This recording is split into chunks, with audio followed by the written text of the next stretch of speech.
Como vai, minha gente? Que bom estar com você mais uma vez aqui no nosso programa. E hoje eu queria conversar com você a respeito da capacidade que nós, seres humanos, temos de se sentirmos ou de nos sentirmos como juízes togados e não como réus nus. Na realidade, qual é a grande diferença em relação a isso?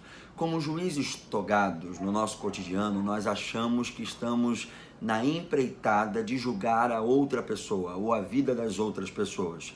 Nós criamos conceitos ou até preconceitos, e esses preconceitos oriundos, às vezes por um coletivo ou por um grupo de convivência que a gente tem, que dizem o fulano ou aquela pessoa ou aquela família é assim, desse jeito, dessa maneira. E nós absorvemos aquilo como uma verdade absoluta. Nós não conferimos, não buscamos conhecer, mas tomamos aquilo como uma verdade absoluta. Ou até mesmo porque nós olhamos para determinadas pessoas e nós não vamos com a cara daquela pessoa. Nós colocamos e criamos um currículo privatizado. Sabe o que significaria isso? Nós dizemos assim, essa pessoa é isso, isso, isso e aquilo. E por quê? Porque meramente me aparentou ser desse jeito. E aí eu escrevi um currículo dessa pessoa por conta dessa minha privatização de ideias.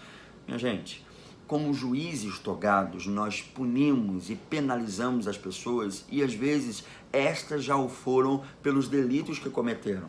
Deixa eu fazer você entender um pouco melhor. Nós estamos hoje falando sobre o apoio à família de detentos. Consequentemente, os detentos, as pessoas que estão lá, estão assim porque estão cumprindo aquele papel da sua incorreção com a sociedade. Eles estão lá porque estão pagando o preço da maldade, do erro, do delito, do que fizeram. Então, se eles estão cumprindo aquilo, eles já estão sendo absorvidos por um desejo de ser perdoado porque as consequências já chegaram. Quando a gente fala de perdão, eu não estou falando sobre aquilo que deixa de ter consequência. Estou dizendo sobre aquilo que nós olhamos e dizemos, ok, não vai afetar o meu coração aquilo que você fez, eu te perdoo, mas as consequências, elas virão. Só que, apesar de falar sobre essa questão e a gente entender que quem está lá detento está cumprindo o seu papel com a sociedade em relação à penalidade que cometeu, o que me preocupa muito é a família do detento, que nesse universo de dor, porque já tem um ente querido que errou, que num dado momento ele tem pessoas que realmente fazem toda uma estratégia de maldade, mas tem outras que foram tomadas de assalto por um desespero ou por alguma coisa e fizeram um ato inconsequente, que também devem ser de fato penalizadas com consequências pelo erro que cometeu, mas às vezes pessoas que surtaram em determinado momento e cometeram alguma coisa que não deveriam cometer. E isso faz a família e os entes queridos sofrerem absurdamente. E aí você imagina uma coisa, se nós, como sociedade, como pessoas que deveriam viver em comunidades terapêuticas, ou seja, que deveríamos olhar para o outro com um olhar de cuidado e de carinho.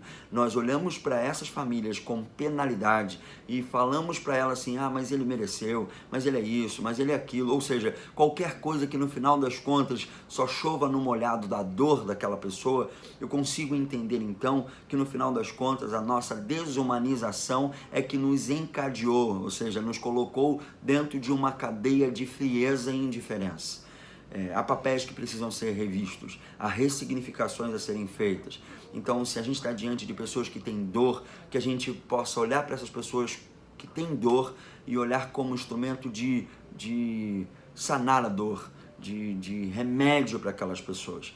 Se o mundo fosse assim, eu tenho crédito, acredito que eu dou crédito a isso, que o mundo seria um mundo melhor, com pessoas que preocupassem de fato com o outro. Porque no final das contas, muita gente não luta contra aquilo que o destrói, mas ele usa aquilo como que o está destruindo, usa aquilo que o está destruindo como instrumento para a destruição do outro. Então, é como se ele sinalizasse na sua rebeldia algo que no fundo é apenas uma falta de coerência nessa humanidade que a gente usa como palavra, que é um substantivo e que na realidade às vezes deveria se tornar algo que é essencial, ser humano com a outra pessoa. A minha oração é que a gente tenha ambientes de comunidades terapêuticas onde famílias de detentos, famílias que têm dor, famílias que sofrem com a inconsequência de uma decisão do outro, filho, esposa ou qualquer pessoa que sofra com a inconsequente decisão de um outro, eles possam ter na nossa sociedade, muito mais do que um suporte econômico e financeiro, eles possam ter na nossa sociedade alguém que lhe dê acolhida dizendo: eu sei que ele errou, mas saiba que a gente está aqui para poder estar junto com você nesse momento de dor e sofrimento. Eu acredito num mundo assim, e eu sei, se a gente arregaçasse as mangas e as nossas atitudes melhorassem, nós poderíamos viver essa experiência. Eu oro para que isso seja um caminho a ser vislumbrado na nossa existência e praticado no nosso cotidiano. Deus abençoe você e até o nosso próximo programa.